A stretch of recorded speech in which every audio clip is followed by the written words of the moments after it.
Menards home improvement stores might surprise you because they carry O-gauge and HO-scale buildings and other accessories for those kinds of trains. I suppose it's actually kind of a smart idea because you can literally buy all your lumber to build the layout and then buy all the stuff to put on the layout from the same store. It's kind of ingenious. I've really been a big fan of these pre-lit, pre-wired buildings. They're nicely detailed, they even have little figurines around, and they just look really sharp here on the layout. Plus, Menards is just down the road from us, or up the road, or down that way. There's quite a few in the area. That's really made it easy to add stuff to our layout here because I don't have to wait online and order stuff and potentially run into shipping mishaps with things, not making it here quite so well.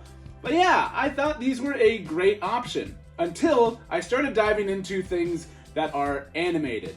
I've not had the greatest luck with some of their animated stuff. These oil pumps, they've even got a new version here that I'm going to compare in this video, as well as these neat little pre-lit cars that they've been coming out with recently. And I haven't had good luck with these either. So, are the wheels falling off for Menards, or is it just these kinds of products and the rest of the buildings are A-okay? Let's check it out.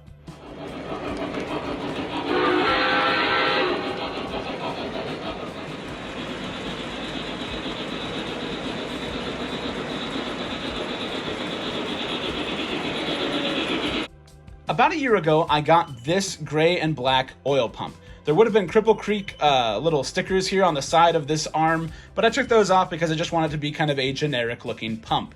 And it worked great for a short while until this little piece here broke off. You can see I applied some electrical tape to kind of crudely keep that back on. The paint from the gears were just painted black and the paint was coming off of them. It was starting to make more noise, and there's not really a way to service these kinds of things because they are just pretty much just glued together. There's no screws or anything holding these things together. So I was kind of leery to start diving into disassembling it because I could potentially ruin the whole thing. I suppose ruining it wouldn't be the end of the world because it literally stopped running at one point. I could still hear that loud motor whirring in the background, but the main gear had actually broken off, and so it was just spinning and not moving the rest of these gears. And thanks to this shroud here on the side, I wasn't able to dive in there and repair it. So I shelved it and thought about fixing it for a while and forgot about it.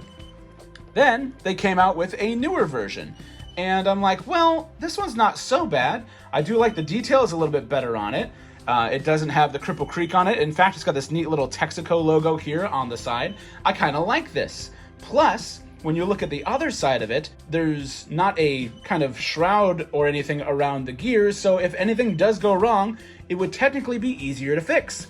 So I added it to the layout, fired it up, and immediately it didn't work. Or rather, it was getting snagged on itself. These rotating pieces here, these counterweights, were not aligned properly and were coming into contact with other parts of the mechanism, causing it to lock up. Not so fun, not so great for a first time out of the box. Thankfully, I was able to realign those and fix that problem pretty quickly, but it was still a little bit unnerving to have issues right out of the box with this product. Then I decided to take a closer look, and I opened up the back of this one here. By carefully prying off the shroud here, there was just a little bit of hot glue that was essentially holding this to the structure here. I did take up a little bit of the detail on the ground here, but it'll go right back over it and cover it up anyhow. But I managed to apply a bit of glue to the inside, put that little piece that had broken on over it, and repaired it. So I do actually have this one running again, but it's still noticeably noisier when it runs than the newer version here. Still, at least it's functioning again, but not the greatest hit. The other buildings I've had zero issues with, and the second we introduced something animated to the scene, I've had issues with them because things aren't built properly. The tolerances aren't exactly in line properly. So I've had issues with these oil pumps. The new one is still running fine now. It is a little squeaky. I probably need to apply some grease or something to it. And it even looks like it's still sort of getting hung up. You'll notice it's not the smoothest motion as it comes back around, but it's still working better than the previous version was. The other kind of Menards product that I had issues with was actually something I wasn't planning on getting.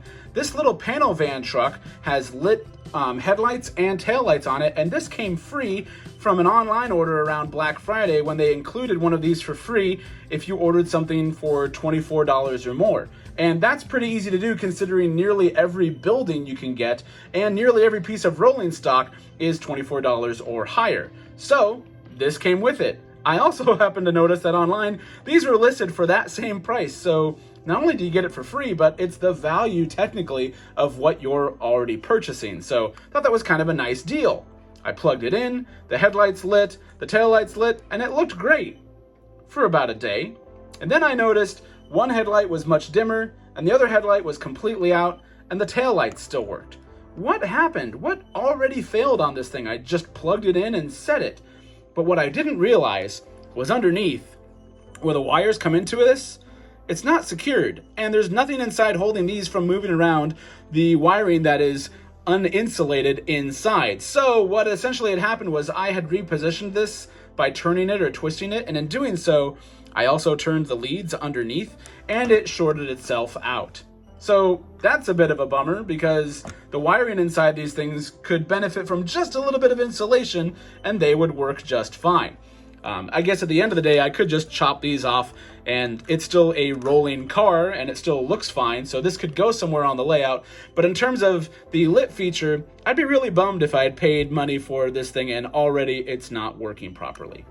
However, when I purchased the other oil pump that you see over there, the yellow one, it came with this. Again, another freebie that they threw in there. And I'm like, well, maybe we'll have better luck with the pickup truck. And so far, so good. But I think it's also because the wiring's a little bit more simple in the pickup than it was in the panel van. The panel van also has the tail lights. The pickup doesn't. There's no way to get leads or lights back to the tiny tail lights on the back of the truck, which is fine because that just means one less point of it to fail. I did notice that this truck could have suffered from these same problems. So before even plugging it in, because I already knew that that was an issue on this one, I actually went in and insulated the wires with just a little piece of electrical tape. I used some tweezers to help position it and not break anything because I didn't know how fragile some of the welds might be. And so far, so good. I'm able to even move it around here. The lights stay on. There's no issues with that. It is, however, tied to this spot on the layout because of the wires down underneath, but that's not really a big deal. I kind of like it here because the lights kind of pass by as the trains go by on the main line. So I would say, if you're getting one of these for free, not a big deal. If you're going to purchase these especially, you're going to want to make sure that you open these up. There's just easy Phillips head screws, two of them holding underneath, and then the whole shell comes off, and you can go in there and insulate those wires before you cause a problem. So between the water tower and the switch tower and all the other buildings that are in here, I've had really good luck with Menards buildings, but I was really surprised to find those two duds that I got and to notice that there were still issues even with their later versions. So I would say if you're looking for just static buildings, you're probably safe. If you're looking for stuff that's animated, or if you're looking for something with close-knit wiring, you might want to be a little careful or just steer clear of them in general. Menards doesn't have a ton of other animated features. I've noticed some of them have moving forklifts that go in and out of buildings and stuff like that. Just be prepared that you may either lose the functionality of those or you may need to dive in and do some repair work. But anyways, if you got more questions on these buildings, or if you haven't seen the other videos that I've made on these, go ahead and check those out. As always, please subscribe, like, comment. Let us know what you think of these buildings. Have you had good luck with these? I want to know if you guys have had issues with any of the other buildings. Anyway, thank you so much for watching, and we'll see you on the next one.